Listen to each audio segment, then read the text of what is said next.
Las tres revelaciones divinas es el tema que teníamos para presentar en esta noche. Y nosotros, antes de nada, nos gustaría que tuvierais una imagen. Imaginar una planicie, una extensa planicie en la que aparecen tres momentos que serían tres colinas. Y ese panorama sería la realidad de la vida, nuestra existencia. Y esos tres momentos serían, esas tres montañas, serían las tres revelaciones divinas a las que vamos a hacer referencia en esta noche, que marcan el rumbo del ser humano, del proceso evolutivo. Mircea Eliade es un historiador de las religiones y afirmó que ser hombre significa ser religioso. Esto nos da a entender a todos nosotros que existe una unidad profunda en la historia del espíritu humano, en la historia espiritual de la humanidad, podemos decir que aún no hemos asimilado del todo. Es un hecho que siempre se ha manifestado en nuestra realidad mundana. Y es necesario tener en cuenta, entonces, que todo acto de la naturaleza corre parejo con los actos de la voluntad divina. La vida en realidad no es un fenómeno casual. La vida surge de una libertad inmensa en la sustancia misma de las cosas. Por eso la vida es un himno de amor, como nos enseñó Jesús. Y todo responde al divino tono de la vida, porque todo canta y habla, todo tiene su voz en lo creado, en la naturaleza. Sin este sentir, si no se da esto en el movimiento de las cosas, ya sea natural o histórico, si no interviniera el espíritu, todo quedaría detenido, en realidad. Y ha sido esa intervención la que ha ido abriendo brechas de progreso y civilización en las diversas edades de la humanidad. Y este poder divino se insinúa cada vez más a medida que el ser humano va desarrollando en sí mismo sus facultades psíquicas y mediúnicas. La naturaleza deja de ser para su entendimiento un organismo estéril y frío y se presenta como una fuerza espiritual la cual revela que en el universo existe una inteligencia soberana rigiendo el proceso de todas las cosas. En esta idea de que existe una idea constante de intervención divina en la vida, pretendemos señalar solamente por razones, como hemos dicho, de tiempo, los tres momentos significativos en que hemos recibido esa intervención de manera específica, que en nuestro medio, en el medio espírita, las hemos designado particularmente como las tres grandes revelaciones. En realidad es una revelación en tres momentos distintos y dada esa revelación en tres aspectos esenciales, con el fin de sustentar el proceso evolutivo de la humanidad, como hemos dicho. En un primer momento tenemos entonces a Moisés. Moisés es el misionero que ha traído la justicia. El segundo momento nos ofrecerá la revelación insuperable del amor a través del Evangelio. Y un tercer momento nos trae la sublime tarea de la verdad como expresión del cristianismo redivivo con el espiritismo. Si examinamos con determinación esta realidad, vamos a observar la presencia de Jesús desde su inicio.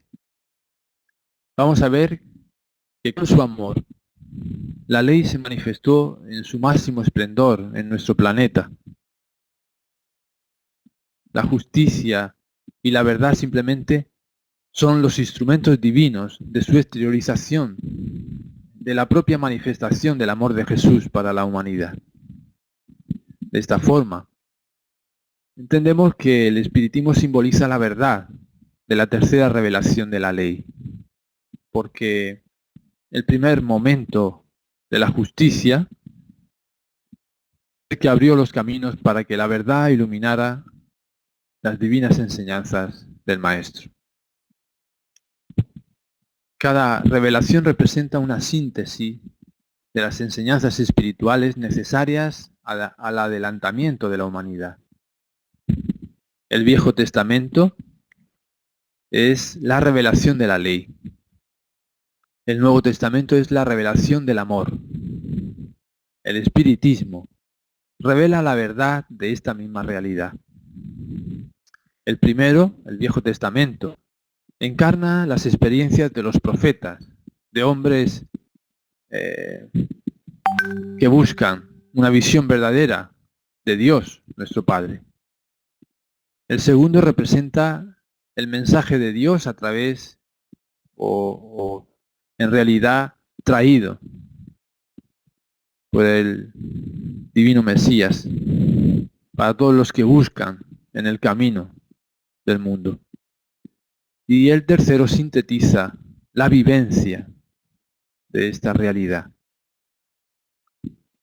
Moisés instaló entonces el principio de justicia y de esta forma organizó la vida, influenciándola desde fuera hacia adentro. Jesús inauguró el principio del amor y lo exteriorizó desde el corazón, desde dentro hacia afuera, trazando la ruta hacia Dios.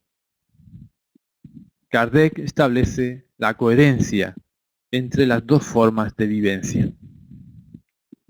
Vemos entonces que la orientación divina ha llegado a la humanidad en todas las épocas, directa o indirectamente, por medio del trabajo divino expresado por los misioneros. Y esta realidad ha sido sentida siempre por el ser humano. Por eso se dice que la religión es el sentimiento divino que liga al hombre al Creador. La religión existe porque el espíritu existe. Y no hubiera, en realidad, si no hubiera un ser espiritual en la historia y en la naturaleza, no existiría ese profundo acto moral y místico que es la religión. La verdad de los grandes acontecimientos no son otra cosa que determinaciones de segundo plano que proceden del espíritu. La Revolución Francesa, por ejemplo, diríamos que ha sido una obra del espíritu y del fuego divino.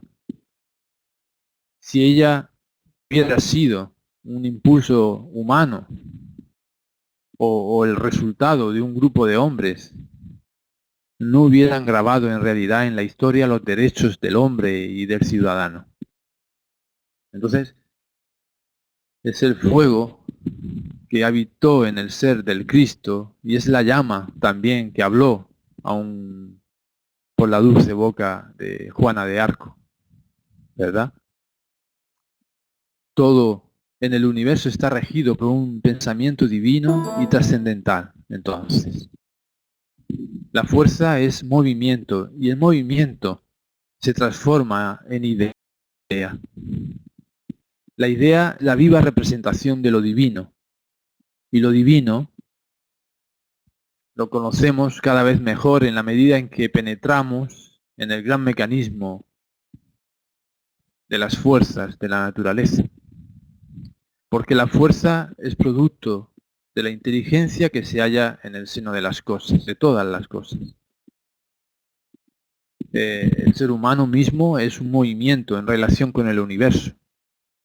Su espíritu, nuestro espíritu, en realidad vibra al compás de los grandes movimientos universales y nos sirve de medio, de instrumento, tanto para captar nosotros las percepciones extrasensoriales, como nosotros somos instrumentos determinantes de la manifestación de la vida en Dios.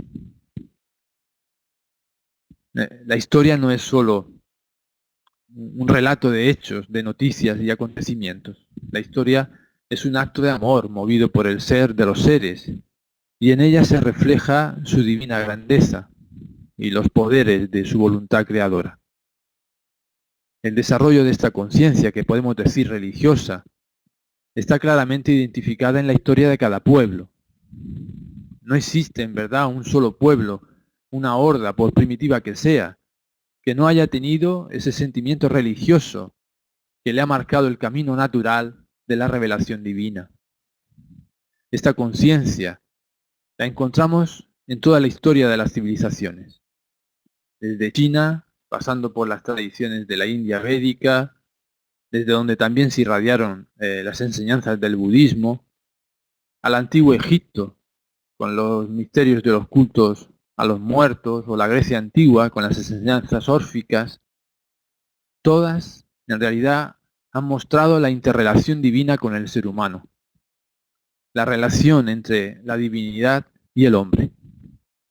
Y podemos decir, en otras palabras, que todas estas tradiciones no surgieron por casualidad en el planeta. En verdad hay un plan divino que direcciona todo el proceso de mejoría de la humanidad, y este proceso, como sabemos hoy en día, en verdad está bajo la supervisión de Jesús, nuestro modelo y guía, como nos revelan los espíritus superiores, descrito en el libro de los espíritus, ¿no? Y que está dispuesto por Dios para este fin. Bajo la supervisión de Jesús, entonces han renacido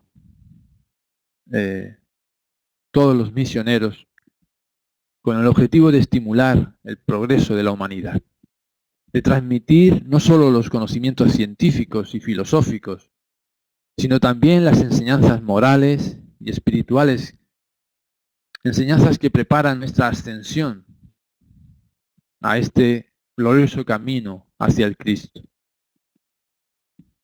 Los compiladores de los Vedas, Confucio, Hermes, Pitágoras, Buda, Krishna y otros muchos maestros fueron mensajeros de sabiduría que, encarnando en los cuatro extremos de nuestro planeta, trajeron la idea de Dios y de las leyes morales a las que nos debemos someter para nuestra trascendencia, para la posible ascensión espiritual. Todos fueron mensajeros de aquel que fuera el primero, el verbo del principio, como se dice. Todos emisarios de su doctrina de amor, y en conformidad con las características de cada civilización, de las costumbres de cada pueblo. Cada uno de ellos fue portador de una expresión singular de aquel amaos los unos a los otros. Y es así igualmente que muchas de las expresiones religiosas presentaron coloraciones típicamente distintas: politeístas, panteístas, animistas, la cuna de nuestra civilización. Sin embargo, pronto apareció la idea de un Dios único, que sería la piedra fundamental del judaísmo. Y fue el protegido de Termutis, que es la madre adoptiva de Moisés, que lo descubrió en un cesto en el río Nilo, como sabéis. Fue este, Moisés, quien recibió la inspiración divina y vulgarizó el monoteísmo y estableció en el Decálogo las bases de la religión de la justicia y del derecho, como nos descubre Emmanuel, el espíritu de Emmanuel. En la ley mosaica, podemos decir, hay dos partes distintas, como sabéis. la ley de Dios promulgada en el monte Sinaí y la ley civil, que fue la decretada por Moisés. La primera es una ley invariable. La otra, la ley civil, era la ley apropiada a las costumbres y al carácter del pueblo, y que se modifica, como sabemos, con el tiempo.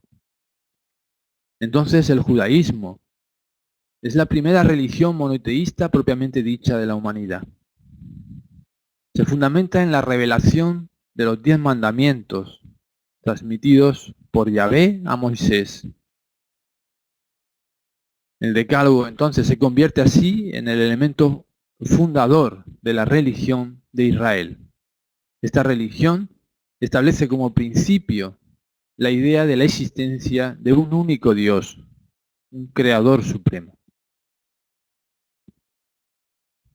Uno de los mayores filósofos del judaísmo y que influenció nuestra cultura fue Maimónides, que tuvo una gran importancia como filósofo en el pensamiento medieval.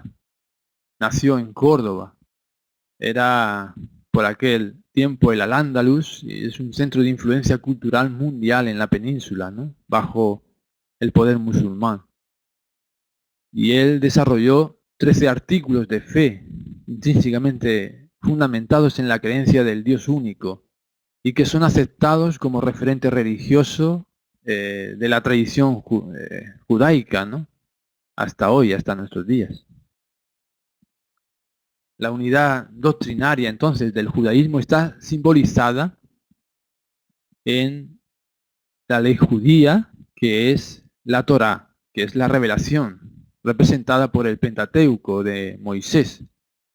Como sabéis, los judíos no poseían un país, entonces mantuvieron la cohesión de este pueblo en la religión, en su religión. Entonces estudiaron los libros, los 5 primeros libros de la Biblia, ¿no?, considerada el texto sagrado, que son el Génesis, el Éxodo, el Levítico, Números y Deuteronomio.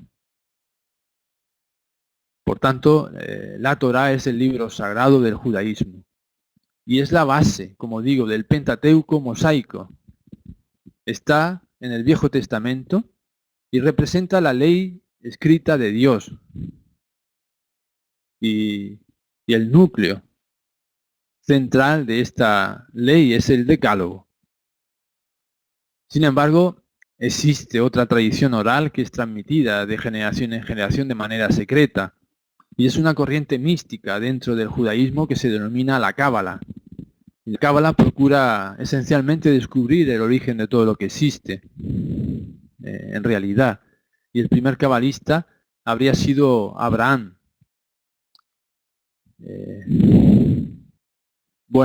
En realidad, ¿no?, decimos que fue Moisés el mensajero de la primera revelación divina en esta imagen que poníamos al principio.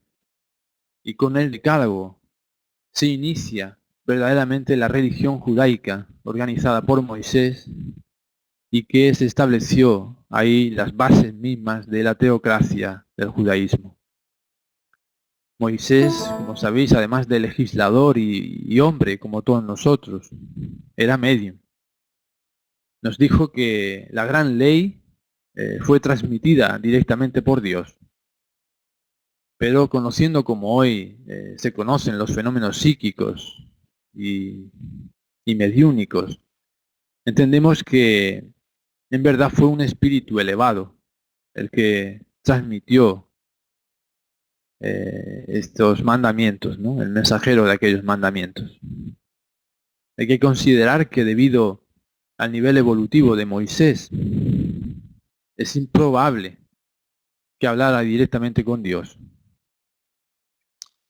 Es el espíritu Emmanuel quien nos dice que los 10 mandamientos fueron dictados por los emisarios de Jesús a Moisés, porque todos los movimientos de la evolución material y espiritual del planeta se consuma bajo el patrocinio de Jesús.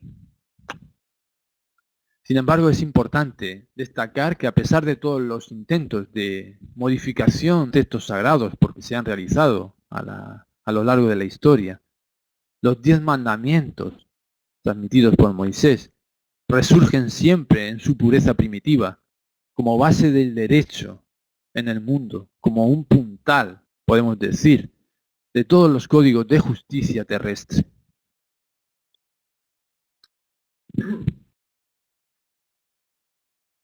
Moisés, entonces, decíamos que poseía una mediunidad prodigiosa,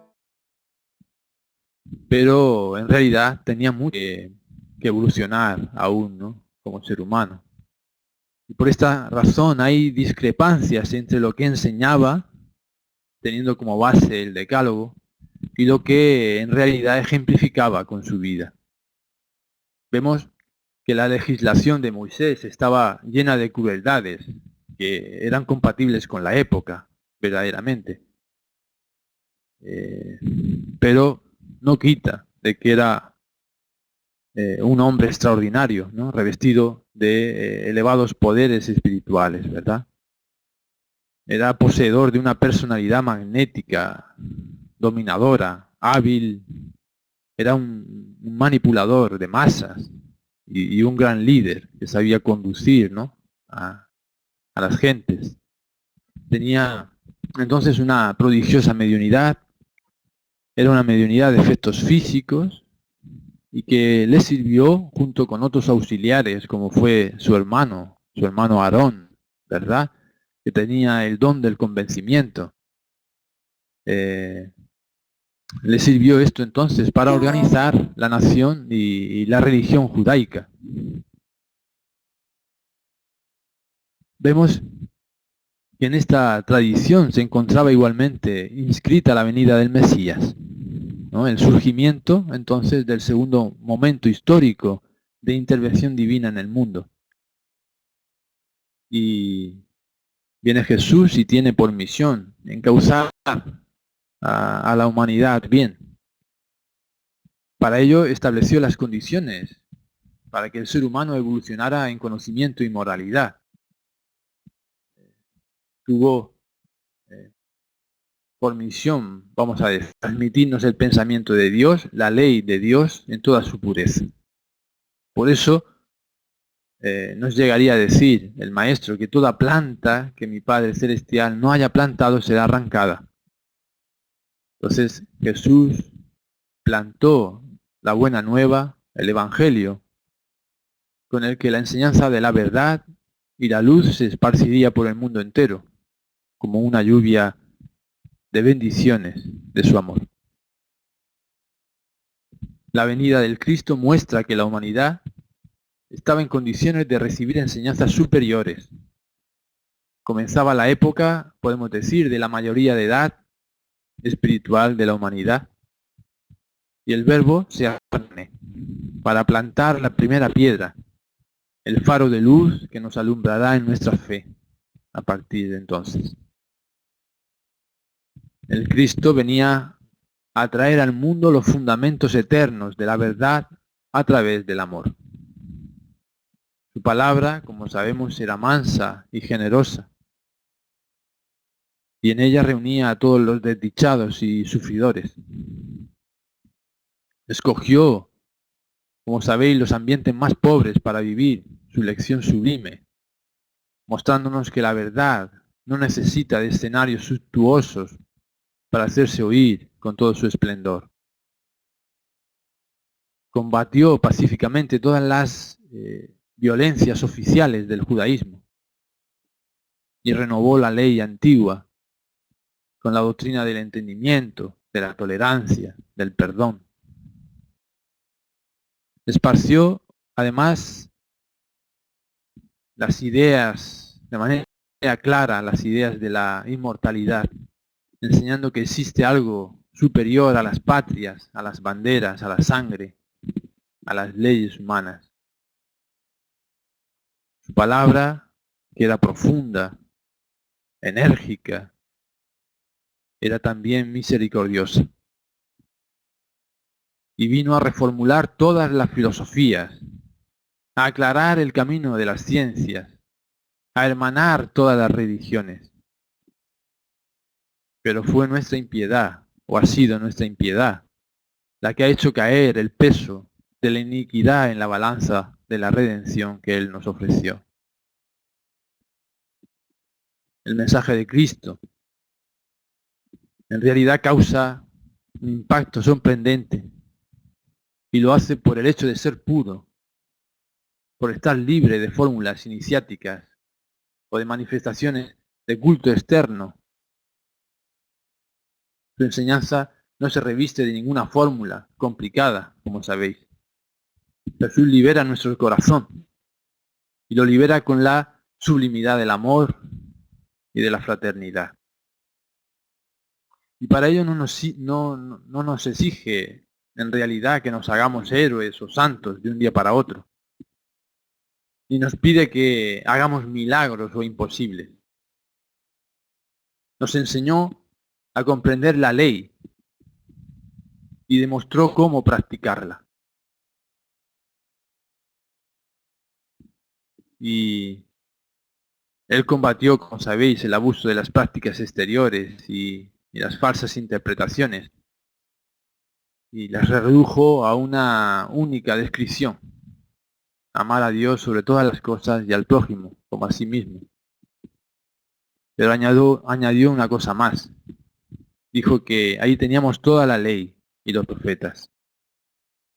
Por eso aparece como base de su doctrina los deberes para con Dios y para con el prójimo. Son la base.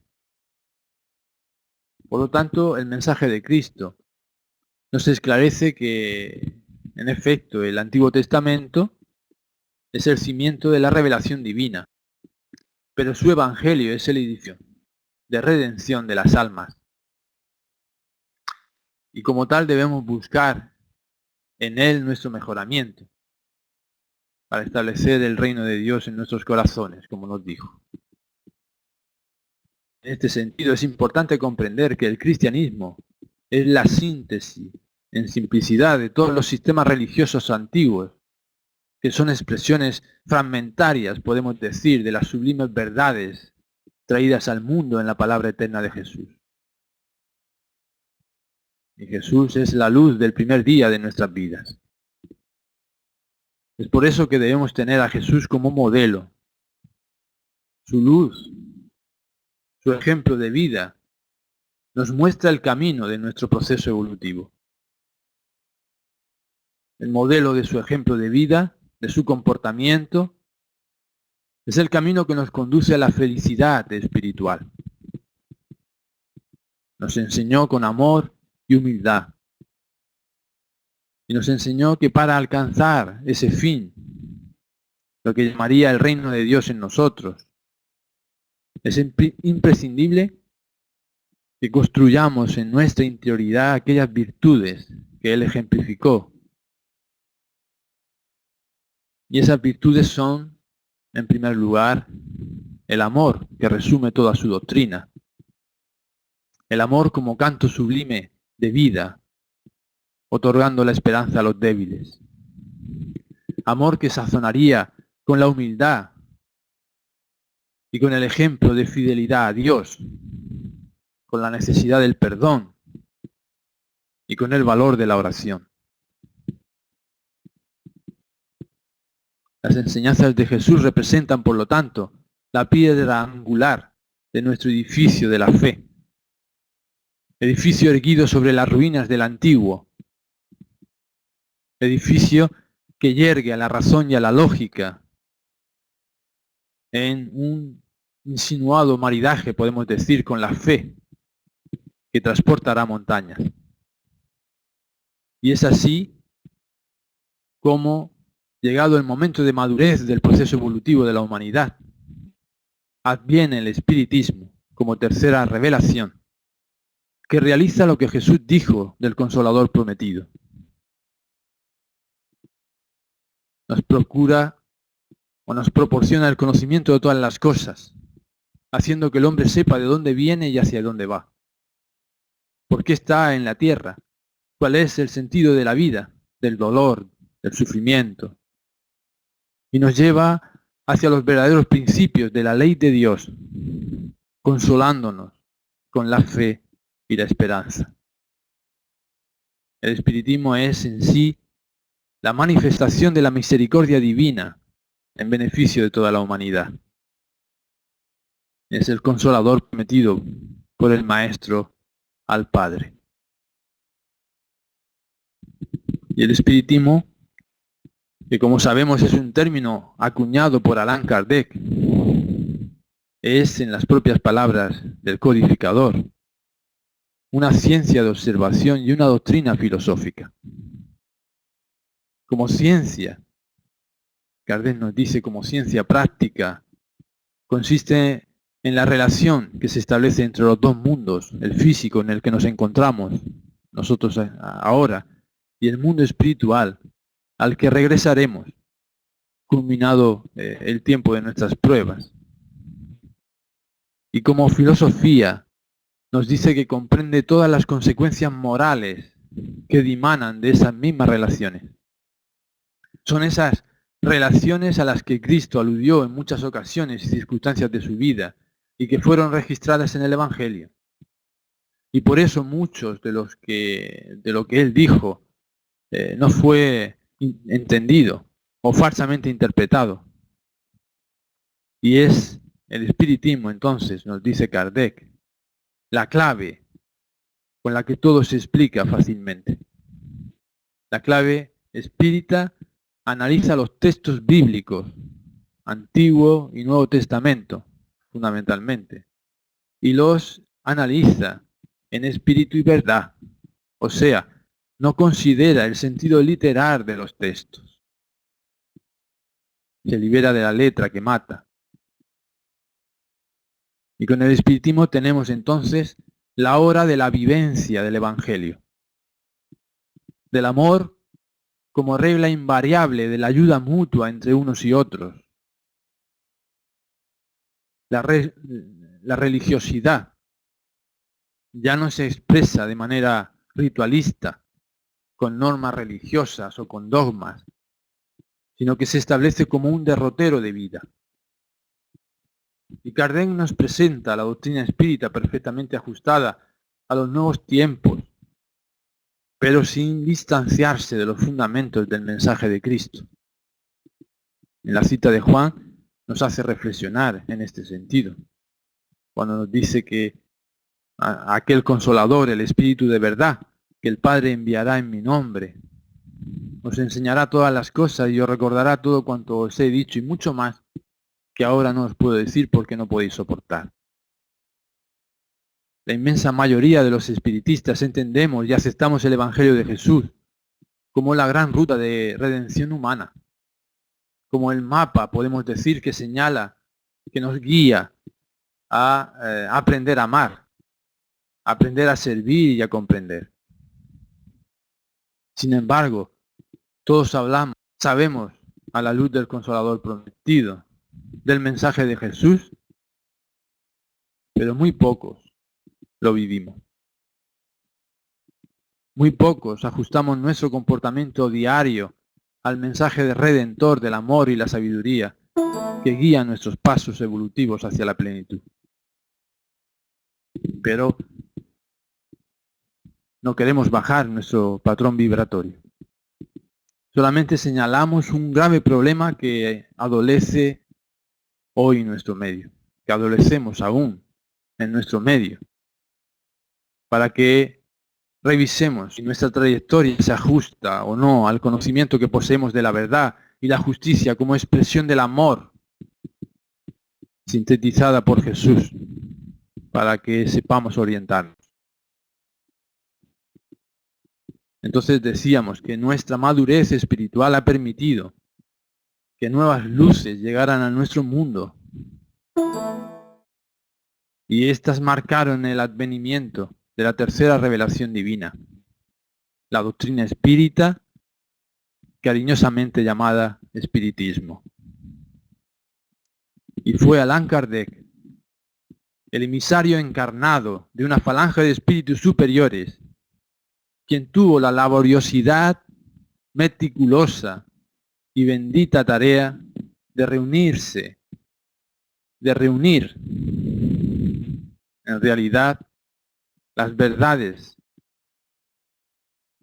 que han sido reveladas hasta entonces con el fin de estructurar ese corpus doctrinario que es el espiritismo para nuestra propia liberación. Y lo hizo a la luz de la lógica y de la razón, como factores básicos, podemos decir, de evolución. Y él sintetiza el conocimiento de la humanidad en tres aspectos fundamentales: la ciencia, la filosofía y la religión. A partir de entonces, tenemos la posibilidad de vislumbrar las legítimas verdades espirituales. Se trata de los principios que el espiritismo nos ofrece para comprender aquellas verdades que permanecen latentes en el Evangelio. Y como os recordaréis, Emmanuel simboliza el espiritismo como un triángulo de fuerzas espirituales y nos dice que la ciencia y la filosofía vinculan al espiritismo a la tierra por estos dos ejes, mientras que la religión es el ángulo divino que lo liga al cielo. La doctrina espírita, podemos decir, en su aspecto científico y filosófico, es un campo de investigación noble, como lo pueden ser del resto de movimientos colectivos de naturaleza intelectual que tratan de adelantar a la humanidad en su conocimiento. Pero es en el aspecto religioso donde reposa en realidad su grandeza divina, ya que constituye la restauración del Evangelio de Jesucristo, estableciendo la renovación definitiva del hombre que augura, podemos decir, su futuro espiritual y su grandeza. Por consiguiente, las obras básicas de la codificación espírita son los textos que nos permiten la interpretación correcta del mensaje de Jesús. Diríamos que son la intervención directa de la propia divinidad en el mundo, que quedó registrada, escrita, igualmente. Por esta razón hay que dedicarse con ahínco al estudio, a un estudio constante y regular en la intimidad, en el recogimiento y en el silencio, que nos permita ir habiendo cada vez más nuevas y profundas perspectivas de entendimiento, mayores de conciencia de nuestra realidad espiritual. Hasta entonces las incursiones de la divinidad en el mundo fueron preestablecidas. Sin embargo, con el surgimiento del espiritismo, la intervención divina fue un efecto, podemos decir, de la elaboración conjunta entre los dos planos de la vida. Ya que la revelación espírita es, como sabéis, iniciativa de los espíritus, pero su elaboración es obra del hombre. Y de esa elaboración metódicamente sopesada y rigurosamente organizada, resultó el Pentateuco espiritista. Las 5 obras fundamentales de la revelación espírita, que tienen como propuesta fundamental revivir y explicar en espíritu y verdad las sublimes enseñanzas del Maestro Jesús. Y de ahí que la codificación sea denominada también como consolador prometido, o como el cristianismo redivivo. Y este Pentateuco, tenemos la primera obra, que es el Libro de los Espíritus, como sabéis, publicado el 17 de abril de 1857. Esa fue una primera edición que fue editada con 501 preguntas. Posteriormente, en 1860, se presentaría la segunda y definitiva edición, con las habituales 1018 cuestiones, o 1019 para algunas ediciones. Y aquí tenemos contenida la doctrina espírita de manera completa. El libro de los medium, que es la segunda obra, o podemos decir que en tanto que el libro de los espíritus es la doctrina espírita por excelencia, Este se desdobla en 4 libros más, y siendo este primero entonces el libro de los Medium, que fue publicado en 1861, y que podemos considerar como el tratado práctico por excelencia del espiritismo. Tenemos también el Evangelio según el Espiritismo, que fue presentado en 1864, y que podemos considerarlo como el mapa que nos conduce en la busca de ese tesoro glorioso que es nuestra propia edificación en los valores de la vida profunda. Y también el cielo y el infierno, la justicia divina, según el Espiritismo, que fue editado en 1865, que es un estudio comparado, un estudio comparativo de las religiones, y lo que sería hoy un estudio de casos, lo que se habla hoy de los estudios de casos. Es un libro magnífico que nos adentra en los designios divinos. Y el último, la Génesis, ¿no?, que publicado en 1868, podemos decir que es la parte científica y que permite cerrar el círculo al entendimiento de nuestra realidad trascendente y trascendental. Además de estas obras que, como hemos dicho, son el núcleo básico de la codificación, Allan Kardec escribió otras obras complementarias o subsidiarias, ¿no?, como son la revista Espírita, que es un periódico de estudios psicológicos, una publicación mensual que tuvo durante los años de 1858 a 1869. También realizó un libro, Instrucción práctica sobre las manifestaciones espíritas, que era como un resumen de la parte práctica, ¿no? ¿Y qué es el espiritismo? Un opúsculo maravilloso que nos otorga herramientas imprescindibles para debatir en torno a la ciencia del espíritu. Pero también hubieron otras obras, ¿no? El espiritismo en su más simple expresión, el viaje espiritista de 1862, y por último tenemos las obras póstumas, que serían un compendio de escritos que se publicó después de la desencarnación de Allan Kardec en 1890. Entonces, para terminar, saber, ¿no?,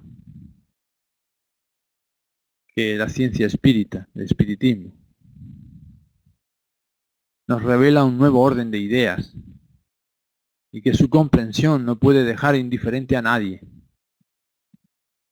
que nos impulsa a nuestra profunda innovación, tanto en el uso de nuestras costumbres, de nuestro carácter, de nuestros hábitos, como en las creencias y en las ideas sociales, culturales, científicas, filosóficas y religiosas, que a lo largo del tiempo han venido alumbrando el conocimiento de la humanidad, podemos decir. Entonces, aquí tenemos esa visión que en panorama queríamos vislumbrar al principio, ¿no?, esa gran planicie que sería el mundo, con 3 colinas, 3 momentos significativos, que son aquellos los que se revela de manera significativa la verdad profunda de la vida, dirigida siempre por nuestro Maestro Jesús. Muchas gracias a todos, que la paz de Jesús nos envuelva a todos.